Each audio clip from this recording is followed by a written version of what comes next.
क्या आपने कभी सोचा है कि अगर आप दुनिया के 20 सबसे बेस्ट ड्राइवर्स को रोड पे चलने वाले रॉकेट शिप्स में बिठा दो और उनको बोलो कि उनको फिनिश लाइन तक सबसे पहले पहुंचना है, और कभी कभार रास्ता ऐसा भी होगा कि एक कार के साथ में एक बाइक भी ना जा पाए, तो क्या होगा? यही हमें देखने को मिलता है फार्मूला वन में। अब आप में से बहुत से लोग ऐसे होंगे जिनको पहले से पता होगा कि फार्मूला वन क्या होता है और फार्मूला वन रेस खुद में कितना बड़ा इवेंट है। लेकिन बहुत से लोग ऐसे भी होंगे जिनको ये भी नहीं पता कि फार्मूला वन को फार्मूला वन कहते क्यों है। उन्हें ये नहीं पता होगा कि फार्मूला वन वर्ल्ड चैंपियनशिप होती क्या है और क्यों कुछ ही ड्राइवर्स को वर्ल्ड चैंपियन का टाइटल मिलता है।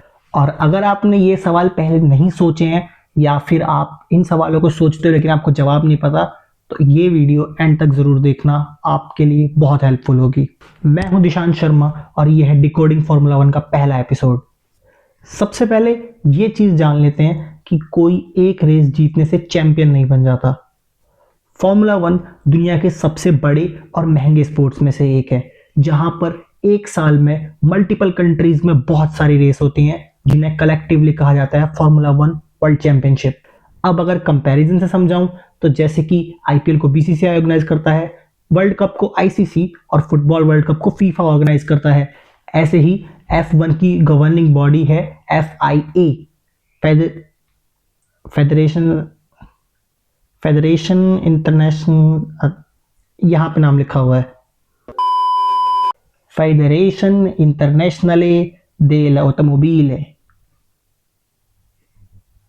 सिंपल लैंग्वेज में FIA ही डिसाइड करता है F1 कार रेसिंग के रूल, ड्राइवर्स की सेफ्टी के रूल और कार्स को डेवलप करने के टेक्निकल रूल्स, और इन्हीं टेक्निकल रूल्स को फॉर्मूला कहा जाता है। जी हाँ, और यहीं से फॉर्मूला वन को उसका नाम मिला है।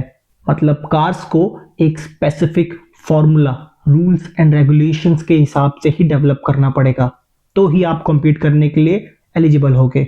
अब फार्मूला वन के अंदर दो मेन चैंपियनशिप्स होती हैं। हर साल मल्टीपल टीम्स पार्टिसिपेट करती हैं इस चैंपियनशिप के अंदर, जिन्हें कंस्ट्रक्टर्स भी कहा जाता है, और हर टीम यानी कि हर कंस्ट्रक्टर दो कार्स एंटर करता है हर एक रेस के अंदर। अगर हम 2026 F1 सीजन की बात करें तो इस साल 11 टीम्स हैं और टोटल 22 ड्राइवर्स हैं, हर कार के लिए एक। और ये सारे ड्राइवर्स एक दूसरे के अगेंस्ट कॉम्पीट करते हैं उस रेस को सबसे पहले फिनिश करने के लिए। अब यहाँ पे इंटरेस्टिंग पार्ट ये आता है कि कभी कभार एक ही टीम के दो ड्राइवर्स भी आपस में कॉम्पीट करते हैं रेस जीतने के लिए या फिर वर्ल्ड चैंपियनशिप जीतने के लिए। जैसे कि आईपीएल का एग्जांपल ले तो टीम्स आपस में तो कॉम्पीट करती ही हैं, लेकिन हो सकता है कि एक ही टीम के दो बैटर या दो बॉलर ऑरेंज कैप या पर्पल कैप के लिए फाइट कर रहे हों। मगर फॉर्मूला वन में ये कंपटीशन बहुत ही ज्यादा इंटेंस और कट थ्रोट होता है। यहां तक कि ऐसा भी हुआ है कि कभी कभार ड्राइवर्स टीम स्ट्रेटेजी छोड़कर अपनी रेस जीतने के लिए लग गए हैं, क्योंकि at the end of the day इस स्पोर्ट का सबसे इंपॉर्टेंट पार्ट है विनिंग। अब अगर आपको अभी तक की वीडियो इंटरेस्टिंग लग रही है और आपको थोड़ा बहुत समझ में आ रहा है तो वीडियो को लाइक जरूर कर देना, ताकि मुझे पता चल जाए कि आपको ऐसी वीडियोस पसंद आ रही हैं। अब बात करते हैं चैंपियनशिप के डिसाइडिंग फैक्टर के बारे में, जो कि हैं फार्मूला वन के रेस पॉइंट्स। फार्मूला वन का पॉइंट सिस्टम बहुत ही ज़्यादा सिंपल है। हर सीजन में predefined number of races fixed होती हैं, जैसे कि इस साल 24 रेस हैं और हर रेस में टॉप 10 ड्राइवर्स को कुछ पॉइंट्स मिलते हैं उनकी पोजीशन के हिसाब से। अब अगर अभी के रूल्स के हिसाब से बताऊं तो फर्स्ट प्लेस यानी कि हमारा रेस विनर, जिसको फार्मूला वन की भाषा में P1 भी कहा जाता है, उसको मिलते हैं 25 पॉइंट्स। P2 के लिए पॉइंट्स घट के आ जाते हैं 18 पॉइंट्स पे, P3 को मिलते हैं 15 पॉइंट्स, P4 को 12 पॉइंट्स, P5 को 10 पॉइंट्स, P6 को 8 पॉइंट्स, P7 को 6 पॉइंट्स, P8 को 4 पॉइंट्स, P9 को 2 पॉइंट्स और P10 को मिलता है 1 पॉइंट। अब नॉर्मल रेसेस के साथ साथ F1 के अंदर कुछ स्प्रिंट रेसेस भी होती हैं, जैसे कि इस साल 6 स्प्रिंट रेसेस हैं। अब ये स्प्रिंट रेसेस क्या होती हैं ये तो खुद एक बड़ा टॉपिक है जो मैं आने वाली वीडियोस में कवर कर लूंगा, मगर आपको इतना बता दूं कि पॉइंट सिस्टम में स्प्रिंट रेस की पोजीशंस के हिसाब से भी पॉइंट मिलते हैं। हर स्प्रिंट रेस में टॉप 8 ड्राइवर्स को पॉइंट मिलते हैं, P1 को 8 पॉइंट्स और ऐसे ही कम होते होते P8 को लास्ट में सिंगल पॉइंट मिलता है। अब रही बात वर्ल्ड चैंपियन डिसाइड करने की, तो हर सीजन के एंड में जिस भी ड्राइवर्स के सबसे ज्यादा पॉइंट होते हैं वो बनता है formula one world drivers champion. और जो दूसरी चैंपियनशिप है उसमें हर एक टीम के दोनों ड्राइवर्स के टोटल पॉइंट्स को मिलाया जाता है और जिस भी टीम के सबसे ज्यादा पॉइंट्स होते हैं वो बनती है formula one world constructor champion. अब एक फॉर्मूला वन सीजन मार्च के पहले वीकेंड से लेकर के दिसंबर के पहले वीकेंड तक जाता है और हर रेस को चैंपियनशिप के कॉन्टेक्स्ट में राउंड भी कहा जाता है। जैसे कि इस साल अभी तक 2 रेसेस पूरी हो चुकी हैं, यानी कि 2026 फॉर्मूला वन वर्ल्ड चैंपियनशिप के 2 राउंड्स पूरे हो चुके हैं।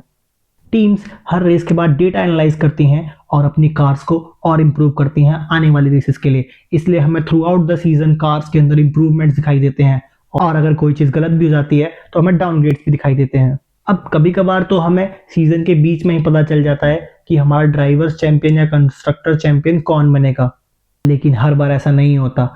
कई बार बात जाती है आखिरी रेस तक और ऐसे ही सीजन्स फॉर्मूला वन को और भी ज़्यादा इंटरेस्टिंग बना देते हैं।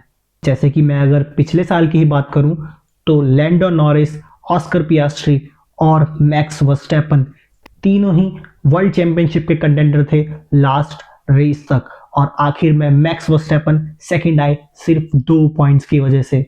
अब रेस के आखिर में जो हमारे टॉप 3 ड्राइवर्स होते हैं जिनको पोडियम फिनिशर्स भी कहा जाता है, उनकी बहुत ही वैल्यू होती है, उनको बहुत ही प्रेस्टिजियस माना जाता है। लेकिन वर्ल्ड चैंपियनशिप के कॉन्टेक्स्ट में किसी को कोई फर्क नहीं पड़ता कि सेकंड कौन आया है, सिवाय कुछ लोगों के, बिल्कुल मून लैंडिंग की तरह। और ये भी एक रीज़न है कि ये स्पोर्ट इतना कॉम्पिटिटिव क्यों है। अब अगर आपने फॉर्मूला वन रेसेस को थोड़ा बहुत फॉलो किया है तो आपको पता होगा कि कुछ टीमें हैं जो कि बदल बदल के आपस में जीतती रहती हैं और कुछ टीम्स ऐसी हैं जो कि कभी जीतती ही नहीं हैं। तो अगर वो टीम्स जीतने ही नहीं वाली हैं तो वो क्यों हर साल पार्टिसिपेट करने के लिए आ जाती हैं? हाँ, ये ऑब्वियस सी बात है कि अगर वो लोग कार को टाइम दे करके डेवलप करेंगे तो हो सकता है कि बाय लक कभी वो बहुत ही बेटर परफॉर्म कर जाए एक्सपेक्टेड परफॉर्मेंस से। लेकिन इस सब के पीछे एक बड़ा रीज़न है प्राइस मनी और मार्केटिंग वैल्यू। क्योंकि दुनिया को तो फर्क नहीं पड़ता कि अगर आप फर्स्ट नहीं आए तो आप कौन सी पोजीशन पे आए हो, लेकिन चैंपियनशिप की स्टैंडिंग्स के हिसाब से टीम्स को बहुत ही बड़े बड़े प्राइस मनी मिलते हैं। और साथ ही फॉर्मूला वन एक ग्लोबल मार्केटिंग प्लेटफॉर्म है कार मैन्युफैक्चरर्स के लिए, जैसे कि मर्सिडीज, मैक्लेरन, फरारी और इसी साल ऑडी ने भी फिर से ही स्पोर्ट को ज्वाइन किया है।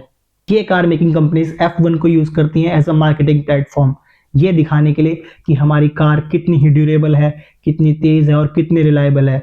और at the end price money तो सबको मिल ही रहा है। एक बहुत ही फेमस कोट है इस स्पोर्ट के बारे में कि it is basically chase at 300 kilometre per hour. क्योंकि स्पोर्ट के अंदर चाहे आपकी गाड़ी दूसरी गाड़ी से थोड़ी बेटर क्यों ना हो, हमने अल्टीमेटली अच्छी स्ट्रेटजीज को जीतते हुए देखा है। और एक इंस्टेंट में जो डिसीजन ड्राइवर्स क्रिएट करते हैं उस कार के अंदर, वो डिसाइड करता है कि वो वर्ल्ड चैंपियन कहलाएंगे या फिर हिस्ट्री उन्हें भुला देगी। आगे इसी चैनल पे मैं आपको फॉर्मूला वन को स्टेप बाय स्टेप डिकोड करके समझाता रहूँगा और साथ ही साथ रेस रिव्यूज भी देता रहूँगा। और कुछ अपकमिंग वीडियोस में मैं आपको एक्सप्लेन करूँगा कि F1 स्प्रिंट रेसेस क्या होती है, F1 क्वालिफाइंग क्या होती है, पूरा लेआउट समझाऊंगा कि एक F1 रेसिंग वीकेंड एक्चुअली काम कैसे करता है। और होपफुली फ्यूचर में हम लोग लाइव रेस भी इसी चैनल पर डिस्कस करेंगे। तो अगर आपको फॉर्मूला वन समझना है फ्रॉम स्केच या फिर आपको फॉर्मूला वन से रिलेटेड कंटेंट पसंद आता है और मेरी वीडियो थोड़ी सी भी हेल्पफुल लगी है तो चैनल को सब्सक्राइब करना मत भूलना। मैं हूं दिशांत शर्मा और ये था डिकोडिंग फॉर्मूला वन का पहला एपिसोड। Signing off.